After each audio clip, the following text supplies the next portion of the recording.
No, me parece que es interesante lo que decían al respecto de, bueno, por un lado están las decisiones que toma un artista, ¿no? Un artista, pero también está pensar cuáles son de esas decisiones las que el Estado debe estimular. O sea, qué tipo de artistas pensamos que la sociedad necesita, pero no en el sentido de, porque hoy capaz que todo lo mercantil y esta idea de vender más de la industria cultural, la idea de la industria cultural del arte como producto, es la que prima a la hora de pensar cuáles son los artistas que la sociedad necesita. Necesitamos artistas que les vaya bien, necesitamos artistas que ganen un premio en Cannes, necesitamos que una película uruguaya gane un Oscar. Eso es una idea de artista y de arte. Y otra posible es estimular otro tipo de decisiones y pensar creativamente cómo estimularlas.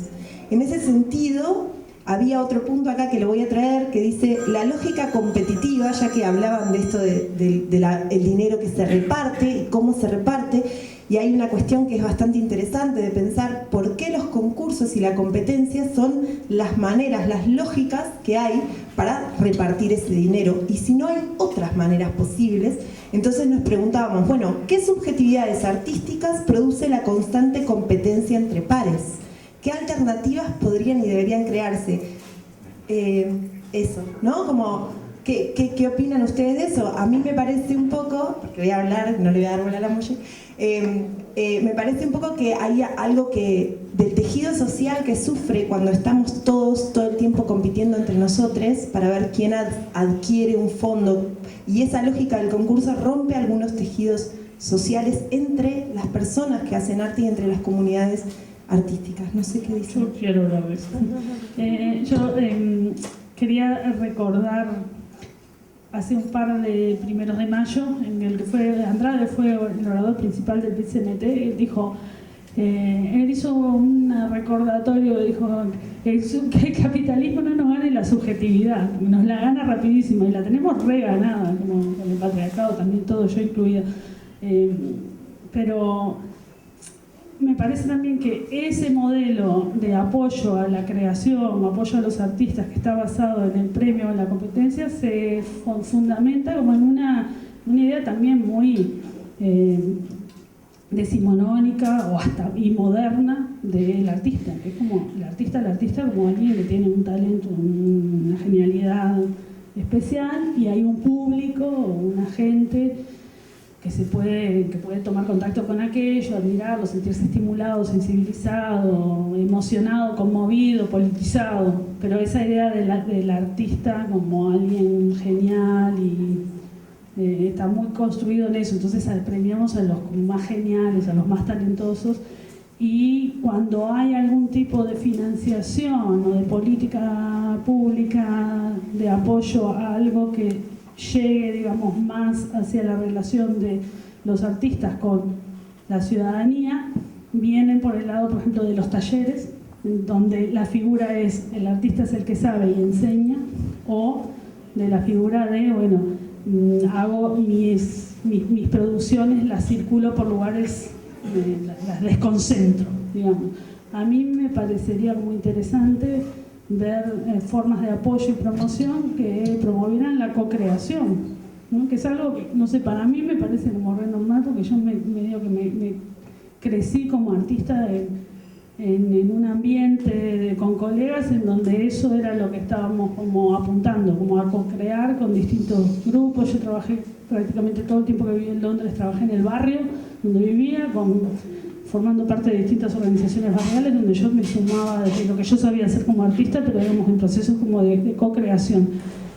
A mí me gustaría ver algo de apoyo en ese sentido, y también de cómo incluso esas lógicas de competencia atraviesan otros espacios, hasta los de la cultura popular. Yo ahora estamos con Bellas Artes, nos estamos sumando a una cosa bien interesante que está pasando en el Comunal 18, que el año pasado hicieron un piloto en los cursos vecinales que se habían empezado a formar, se habían como conformado en una especie de mini concurso de carnaval, en donde los vecinos iban a ver espectadores y desfilan conjuntos que compiten por primero, segundo, tercer premio con la reina adelante. Bueno, entonces ahí hubo todo un proceso de construcción de eso, y el año pasado generaron una lógica de que los barrios desfilaran, que los vecinos se organizaran como un desfile del barrio.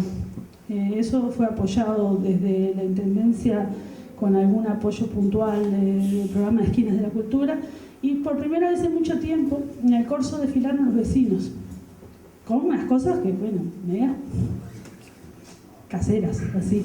No era como algo espectacular, ni medianamente, tampoco es que sea que el carnaval desfile sea espectacular, pero bueno, eran cosas bastante precarias, pero pasaron cosas con eso. Se eliminó como esa dimensión competitiva, se introdujo la dimensión de vuelta de que el carnaval es algo donde la gente participa y no está de espectador, y además se eliminó un problema que había, que como la gente estaba mirando y esperando que viniera el otro grupo y no sé qué, se armaba lío, y siempre terminaba la republicana metida en eso.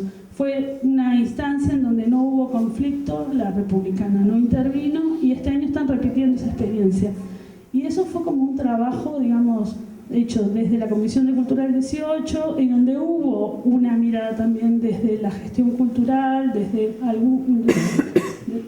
pensar la gestión cultural comunitaria como organización comunitaria, y no como llevar como recursos, sino de ayudar a pensar a la gente. Me parece que ese tipo de cosas no están como, son cosas que se dan puntualmente, pero para mí me gustaría ver una política cultural pública que apuntara a realmente fortalecer procesos de co-creación y procesos de hacer cosas juntos y en red, y no de competencia, ni de premios, ni de nada de eso. No tengo mi propio micrófono. Bien, sí. Podemos intercambiar. No, te quería preguntar hasta qué hora tenemos, porque acá no sabe nadie y yo quiero saber organizar mis minutos. ¿Hasta las 8? Un rato más todavía.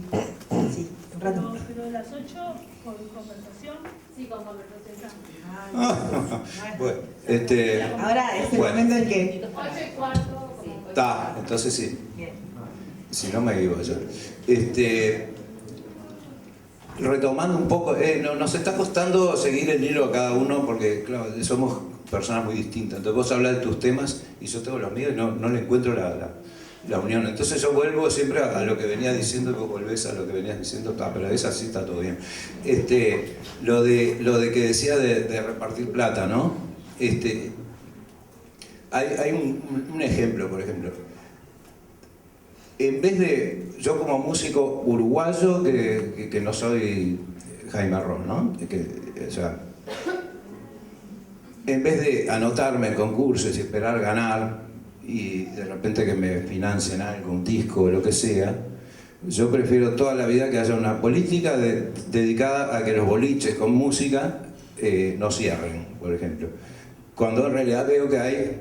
Si la hay, es a que cierren, porque normalmente entre los bomberos, la intendencia con los ruidos molestos y los vecinos, lo que pasa es que a veces se logra un lugar, ponerle acá, que viniéramos a tocar muchos músicos, qué divino, vamos todos a tocar allá, y de repente un día venimos y ya no, nos clausuraron. Esa es la historia que se ha repetido infinitamente en muchos boliches, en muchos tablados, y eso es una política cultural, aunque no lo crean. No es una política cultural deliberada, tal vez, espero. Pero sí es una política cultural en cuanto a que es una acción del gobierno que incide claramente en la cultura. Después, ¿qué tienen que inventar? Los músicos se quejan y tienen que inventar concursos, premios que ganan 2 o 3, porque no lo pueden ganar todos, porque en eso se basa el atractivo del concurso, en ganar yo y que los demás pierdan y mirarlos así.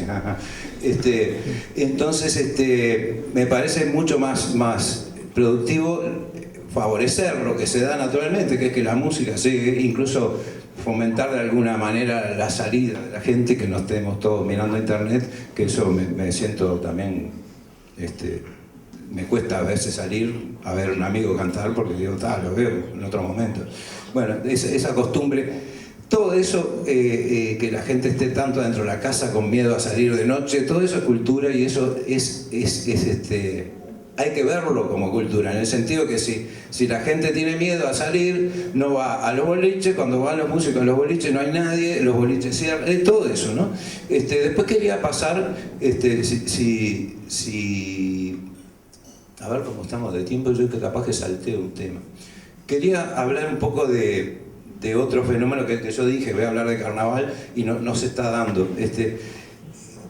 Un poquito de que también es una cosa paradigmática lo que ha pasado con el carnaval desde lo que puede ser, por ejemplo, descrito como un fenómeno que era básicamente disfrutado y generado por clases medias bajas y bajas, que en un momento dado la clase media se lo empezó digamos, a coquetear con él hasta que lo invadió como un virus, lo invadimos, porque yo también, y eso produjo a lo largo de los años toda una serie de hechos encadenados que fueron alejando de alguna forma a parte de esas clases populares de la participación en carnaval, un poco por incapacidad de poder competir frente a grupos que venían con apoyos financieros mucho más grandes y en un carnaval donde un concurso te posiciona para después cómo trabajás, y la posición del concurso depende mucho de no solo de qué traje uses, sino de qué